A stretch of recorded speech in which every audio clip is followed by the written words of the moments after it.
Hi, welcome back. I hope you're doing well. Let's talk about how to eulogize a narcissist. Ah! That may make you cringe. It may be off putting to you. You may feel like, what? Like, no way, not happening. I'm not doing it. And I completely understand, and that's okay.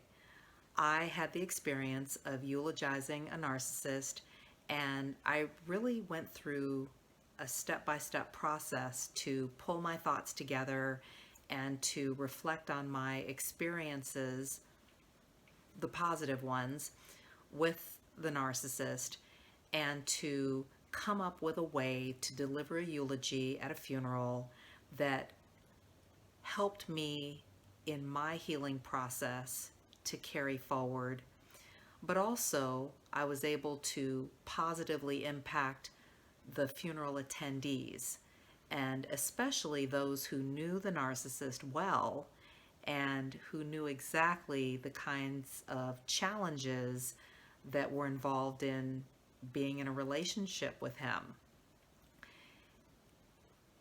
Anyway, before I even got started with that, I took some time to really sit and think about what I wanted to say, how I wanted to frame it, and what my relationship was like with the narcissist. And specifically, this was at my dad's funeral. And I took some time to sketch out some ideas and to write some notes, brainstorm, and really figure out how I wanted to do this. I chose to focus on my dad's enthusiasm for enjoying life. And the 5 steps that I took were as follows.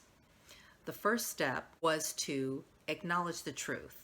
I really wanted to get that out of the way.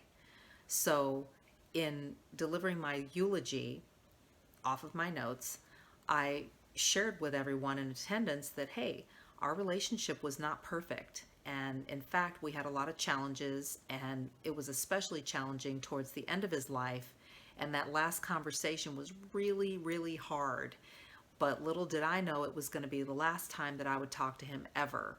And I just let that fly and put it out there. And it really put me at ease in front of everyone because I didn't feel like I was being fake. But also, I could tell from the head nods that people in attendance knew what I was talking about and that they appreciated me putting that out there. The second thing was I summarized or encapsulated my sharing with a scripture. And specifically, I chose Ecclesiastes chapter 5, starting in verse 18. And it says, "Then I realized that it is good and proper for a man to eat and drink and to find satisfaction in his toilsome labor under the sun during the few days of life God has given him, for this is his lot. Moreover, when God gives any man wealth and possessions and enables him to enjoy them, to accept his lot and be happy in his work, this is a gift of God." And I chose that scripture because I felt like it really summarized my dad's enjoyment of life. And that's what I really wanted to focus on in my sharing. You may not be a Bible reader, and that's okay. You can choose some other religious text that may be appropriate in your situation, or it could be a famous quote or a quote that the narcissist used to say often that was profound or even funny. Or it could be as simple as a mantra that you think summarizes the narcissist uh, accurately. Whatever you choose is up to you. But it it gave me a springboard. In my case, this gave me a springboard to share what I wanted to share and to touch on some specific memories that were positive. The third thing was is to talk about that one thing, that one positive thing to focus on that you remember about the narcissist.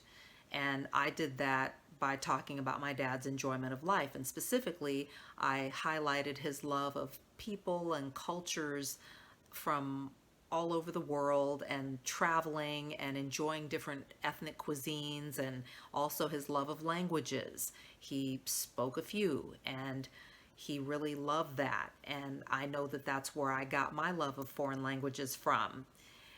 And so that was a great way to zoom in on a positive from his life. The fourth thing is to share how to apply, or how you're going to apply the one positive thing in your life going forward, and sharing that with those in attendance.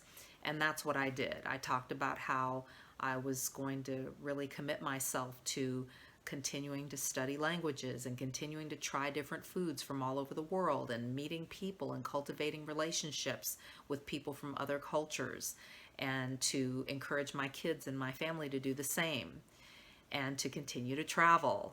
That's not a hard sell for me, by the way. The fifth thing is to invite those in attendance to join you in your efforts to take that one thing that you remember, or that you appreciated about the narcissist, or that they impressed upon you, and to carry that forward in their lives, so that everybody can have something positive to focus on with regard to the narcissist's life, and what they did or what they enjoyed that was most impactful.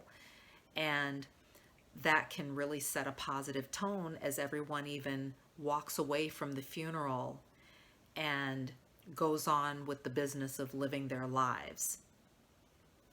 At any rate, if that's not where you are, I completely understand. It can be really challenging. And I know I felt that way at first, but ultimately I felt like I was in a place where I wanted to, and was able to honor my dad and find some things to highlight that were positive, and to not spend time in that setting dwelling on some of the character weaknesses and flaws, and abuse, the trauma, etc.